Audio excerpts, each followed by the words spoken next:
Shalom, geliefdes, dis baie lekker weer saam met u te kuier om die woord van ons Abba Vader. Hierdie is die Afrikaanse skrifporsie nommer 48. In Hebreëus word dit genoem Shoftim. En ons probeer uitvind, wat is die verhouding van die bruid van Messias met hierdie skrifporsie? Shoftim beteken regters of rigters, en leierskap is onder die vergrootglas.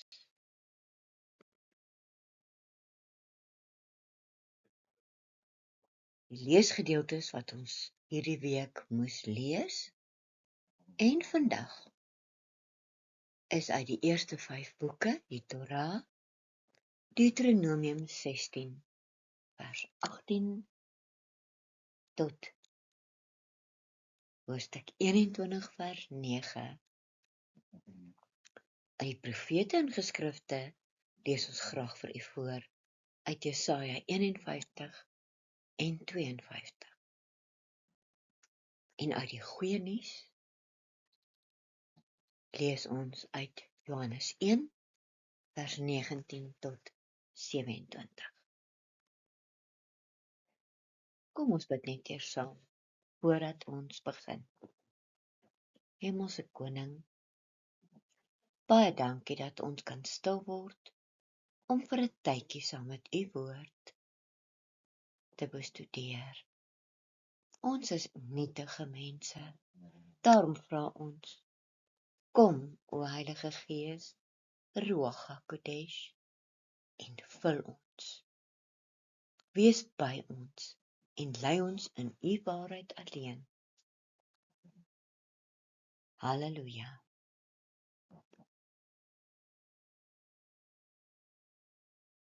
Kom ons kyk heel eers na die Hebreëse wortel van die woord Shoftim. In Hebreëus is daar sekere stamwoorde. En Shoftim se stamwoord is Shafat. Dis 'n primitiewe stamwoord wat baie dinge beteken. Ek gaan vir u lees wat sê die Strong's Woordeboek in Engels. To judge, that is, pronounce sentence, for or against, by implication to vindicate or punish, by extension to govern, passively to litigate. Dit wil sê om reëls te maak, om wette te maak, literally or figuratively. To avenge, that means to condemn, to contend, to defend. So dit kan veroordeel of verdedig wees. To execute judgment, to be a judge.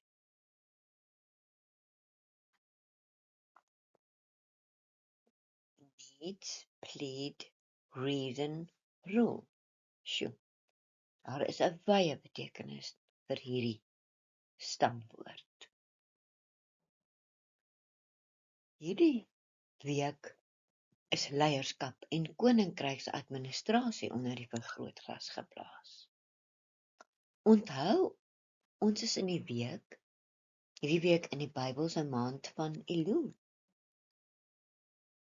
Hier in Suid-Afrika is dit lente. En daar is 'n sêding wat sê, die koning is in die veld. Hy reik uit na ons, hy kom nader.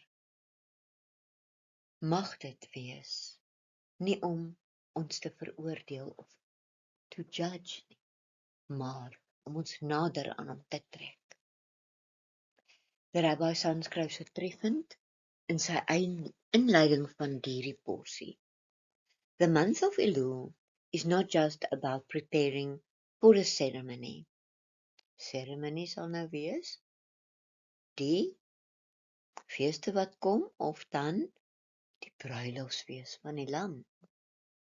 It is about building and inaugurating an inspired infrastructure through which our King can bring his wisdom, his priorities, and his agenda to bear on the most mundane as well as the most serious issues that adhere to humanity. Die koning kom nader aan ons om ons te inspireer en vir ons wysheid te gee. Hy reik uit na ons. In Elul, we are not just to prepare to announce that the kingdom of heaven is near, though the blowing of the shofar. Oor 'n maand sou ons alreeds die fees van trompette gevier het. A one-day fast and the building of the occupation of a sukkah, soos wanneer ons gaan gereed maak vir die oordeelsdag, Shoftim,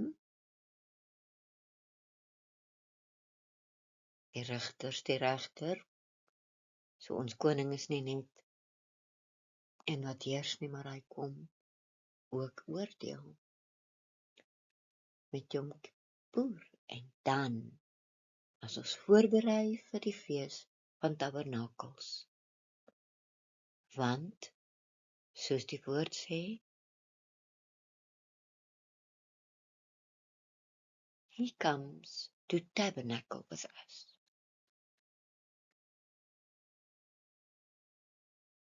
In Elul, we are to drop everything else and start to operate in the King's way.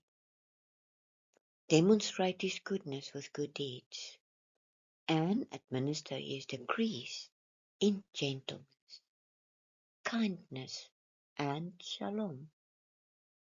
In Elul, we are called to prepare our hearts, our families, our cities, our homes, and the world to recognize and respond to responsible kingdom administration. En as ons na leierskap kyk, dan dink ons, is ek 'n goeie rentmeester van Abba se koninkryk op aarde.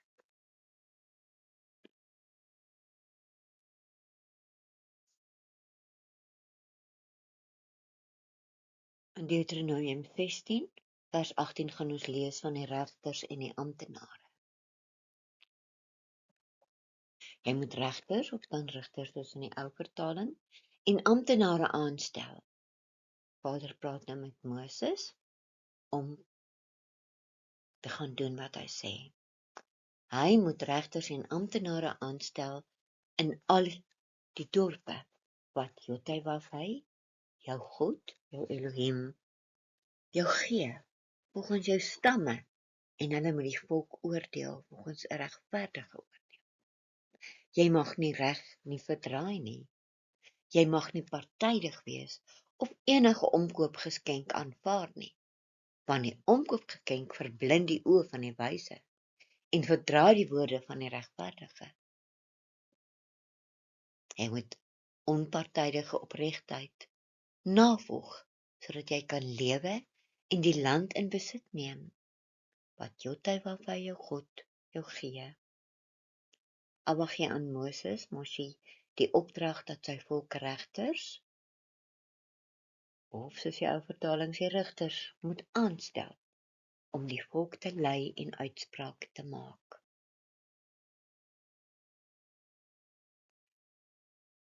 Ons gaan kyk na 5 vereistes vir die rigters. Want leierskap is onder die vergrootglas.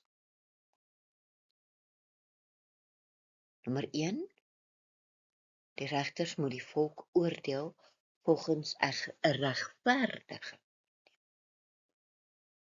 Nommer 2, mag die reg nie verdraai nie. Hulle Nommer 3, hulle mag nie partydig wees nie. Nommer 4, hulle mag nie enige omkoopgeskenk aanvaar nie. Nommer 5, hulle moet onpartydige opregtheid navolg.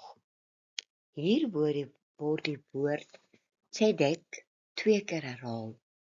Die letterlike vertaling van tzedek is the right, natural, moral, or legal, also abstractly,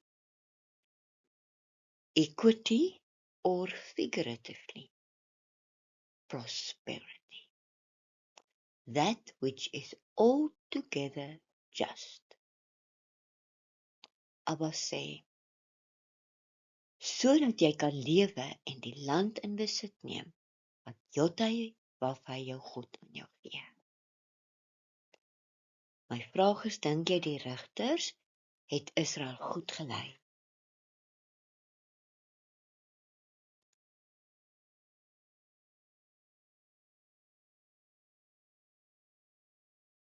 Die porsie kyk ook na konings. Abba het geweet, die volk sou later 'n koning, soos die heidene nasies om hulle, wou hê. Hy gee die instruksies in Deuteronomium 17, vers 15. Dan moet jy 'n koning, wat Jotty waarvan jou God sal kies, oor jou aanstel. Een vanuit jou broers moet jy as koning oor jou aanstel. Jy mag geen buitelander, wat nie jou broer is, oor jou aanstel nie. En as ons daaraan dink, dat in Yeshua se tyd was Herodes die koning, maar hy was nie van Israel of Juda se afstammelinge nie. Gaan doen maar self navorsing daaroor.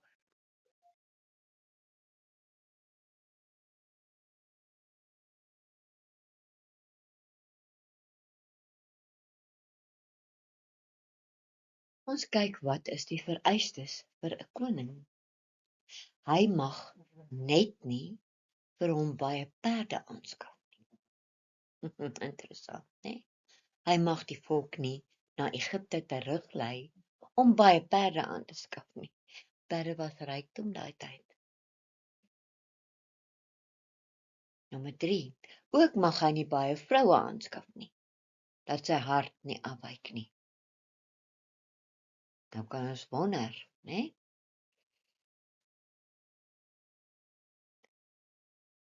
Nommer 5. Nee, 4. Hy mag ook nie vir hom uitermate baie silwer en goud aanskaf nie. As 'n koning wat heeltyd by my opkom. Nommer 5. Hy moet vir hom 'n afskrif van hierdie wet in die boek skrywe, uit die wat voor die Levitiese priesters lê. So hy mag koning word voor hy nie 'n hele Torah neergeskryf het nie. Nommer 6. En dit moet by hom wees, dis nou die eerste 5 boeke uit die Torah, né? En dit moet by hom wees en hy moet al die dae van sy lewe daarin lees, dat hy kan leer om Jahwe sy God te vrees, deur al die woorde van hierdie wet, en hierdie insettinge te hou om dit te doen. As ons maar dink aan Dawid, wat selfs gedigte daaroor gemaak het, en liedere. Nommer 7, hy mag sy hart nie verhef oor sy broers nie, so hy mag nie trots wees, dink hy's beter as hulle nie. En nommer 8, hy mag van die gebod nie regs of links afwyk nie, dat hy die dae van kan verleng in sy koninkryk, hy en sy seuns onder Israel. Nou, as ons nou 'n bietjie gaan terugdink, kan ons die konings onder vergrootglas sit, maar watter konings van Israel dink u het hierdie reëls nagekom, en as u vinnig kan sê, watter het nie? Wag gee nog baie ander voorskrifte in hierdie porsie, maar kom ons kyk net na hierdie een, wat met die bruid te doen het. Wanneer daar 'n oorlog na 'n oorlog toe gegaan moet word. En ons weet, as die bruid kom haal word, gaan daar 'n oorlog wees. Vergelyk Deuteronomium 20, vers 1 tot 9. Gaan lees dit gerus. Hier stel Abba 3 vereistes vir een wat moet saamgaan oorlog. Maar as die man nog 'n huis moet klaarbou, as die man 'n wingerd geplant het en nog nie vrug gedra nie, as die man verloof is aan 'n vrou en nog nie met haar getrou het en die bruilofsfees gevier het nie, dan gaan jy nie oorlog toe gaan nie. Dit is interessant, vriende. Kom ons kyk hoe hierdie 3 vereistes van toepassing is op ons Messias.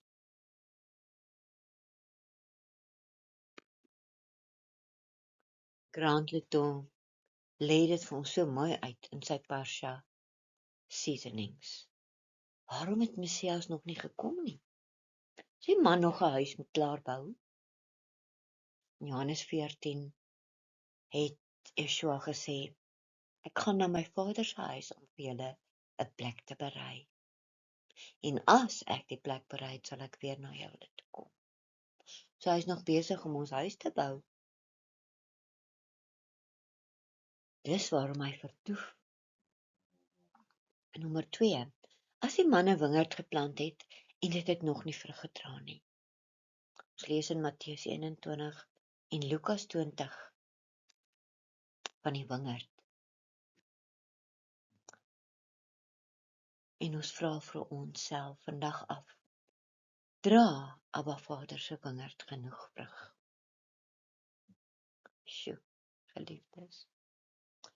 En dan die derde vereiste, as die man verloof is aan 'n vrou en nog nie met haar getrou het en die bruilofsfees gevier het nie. In Matteus 22 en Openbaring 21 kan u daarvan gaan lees. Nou my vraag is, wat dink jy verhoed ons Messias nog om te kom? En is die bruid gereed om hom te ontvang? Dis diep vraag, geliefdes. Kom ons kyk in die profete en geskrifte na hierdie pragtige gedeelte in Jesaja 51 vers 11.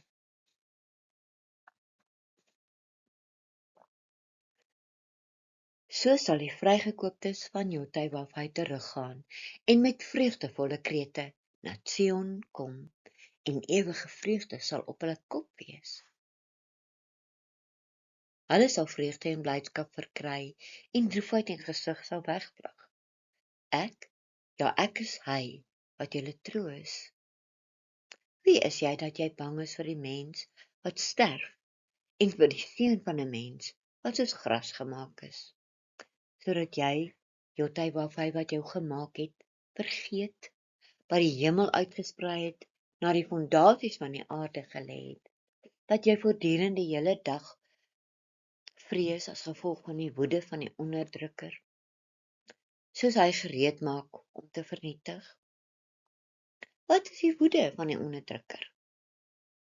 Vers 14, die bannelinge sal gou losgelaat word, en sal nie in die kerker sterf nie. En sy golwe is stil. Jotywafai Tsabahot is sy naam. Dit is sy karakter en autoriteit. En ek het iewers gelees, as ons lees van Jotywafai Tsabahot, dit beteken 11 van die leeskare word daar ook van Yeshua gepraat. Ek het my woorde in jou mond gelê en jou met die skaduwees van my hand bedek, om die hemel vas te stel, die aarde te vestig en aan Sion te sê, jy is my volk.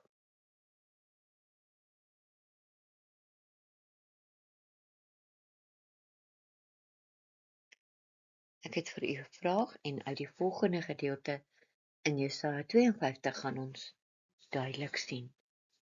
Waarvoor roep Abba Vader jou vandag? Moet jy sy volk troos? Het hy sy woorde in jou mond gelê? om aan die volk Sion te sê, jy is my volk, om hulle te herinner, ons broer Juda, dat hulle sy volk is. Ons bid vir hulle in hierdie oorlogtyd. Jesaja 52, vers 7. Hoe lieflik is die voete van hom, wat die goeie nuus bring op die berge, wat vrede aankondig en goeie nuus van geluk verkondig, wat verlossing aankondig en vir Sion sê jou God heers.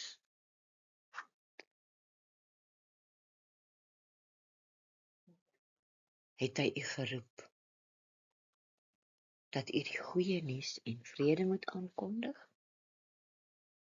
die verlossing vir Abba se volk? Luister, dis vers 8. Jou wagte lig hulle stem op, hulle skree vreugdevol saam, want hulle sal nie met eie oë sien, wanneer Jothai Sion herstel. Hulle sal met hulle eie oë sien. Breek uit, juig vreugdevol saam, puinhope van Jerusalem, want Jothai het sy volk getroos. Hy het Jerusalem losgekoop. Vers 10. Jothai het sy afgesonderde arm ontbloot voor die oë van al die nasies, sodat die eindes van die aarde die verlossing van ons God kan sien. So het ons ook gesien, hoe hy Israel so baie kere teen duisende missiele beskerm. Bonatuurlik baie keer. Vers 11. Vertrek, vertrek, gaan daaruit weg, raak aan geen onrein ding nie. Gaan uit haar midde uit, reinig julleself, draers van die voorwerpe van Jothai. Julle moet egter nie in haas uitgaan, of as vlugtelinge nie, want Jothai sal voor julle uitgaan, en die goed van Israel is julle agterhoede. Dink, wat wil Abba vandag vir u sê, geliefdes? Uit die goeie nuus lees ons 'n stukkie uit Johannes 1 vers 19. Dit is die getuienis van Johannes, toe die Jode priesters en leviete uit Jerusalem gestuur het, om hom te vra, wie is u?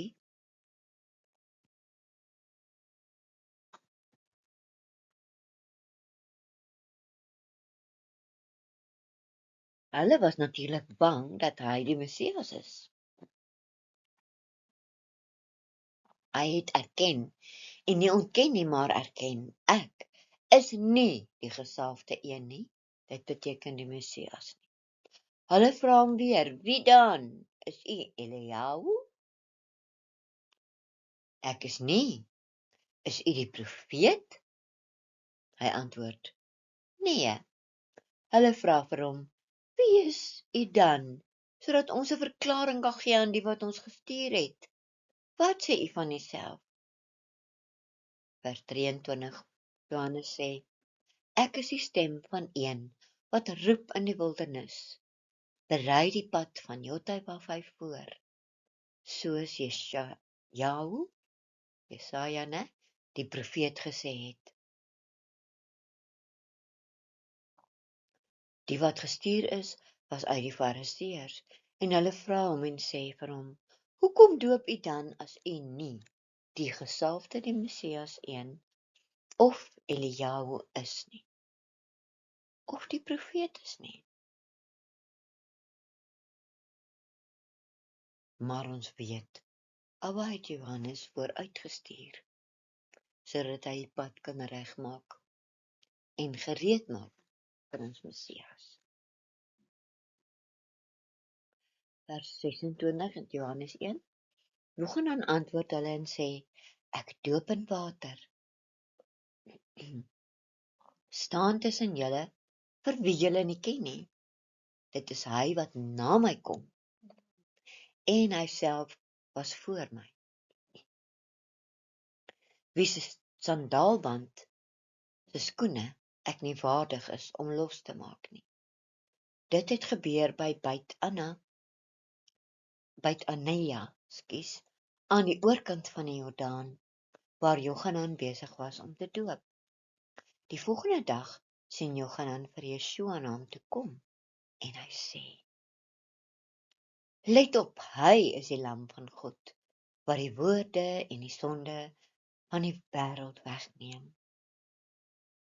Dit is hy van wie ek gesê het, die man wat na my kom, hy was voor my, want hy is belangriker as ek. Ek het hom nie geken nie, maar ek het gekom om in water gedoop, sodat hy aan Israel gemanifesteer sal word. Johanan het getuig en gesê, ek het die Gees soos 'n duif uit die hemel sien afkom, en op hom bly.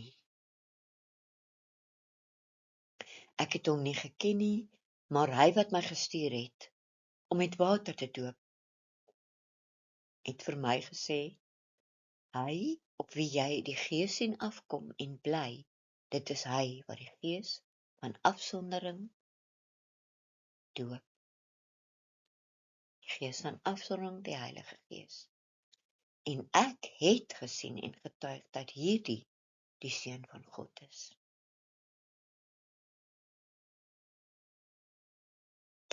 Die voorreg om daar gedoop te word, presies waar Yeshua ook gedoop is, het my geval toe ek in Israel was in die jaar 2000.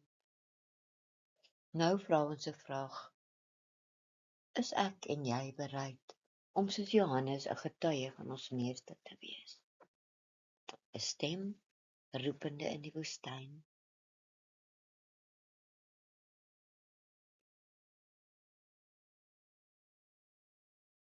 Hier is weer die vraag, as u daardeur wil gaan, dit vir u wil uitdruk, en dan gee ons ook vir u 'n plekkie waar u u antwoorde kan neerskryf. 'n aankondiging, die opkomende feeste van Abba Vader, en daardie foto is geneem net voor die mure van Jerusalem, waar ons gedans het vir Abba tydens die Loofhutefees. Hierdie jaar gaan Olyfdagbedieninge en Tehillah Studiesentrum, wat hierdie studie vir u aanbied, ook aanlyn lewendig die feeste vier. Ek gee vir u die datums, sodat u dit kan aanteken in die dagboeke. Fees van Trompette die 2de Oktober, Yom Kippur die 12de Oktober, en Sukkot, dit val in die middel van Sukkot, die 20ste Oktober sal ons uitsending lewendig wees. U kan ons kontak by 073-410-4102, sodat ons vir u die skakel kan gee.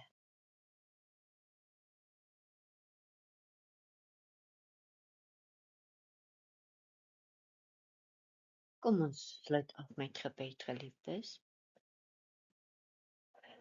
Abba Vader, maak my asseblief sensitief vir u woord en u stem.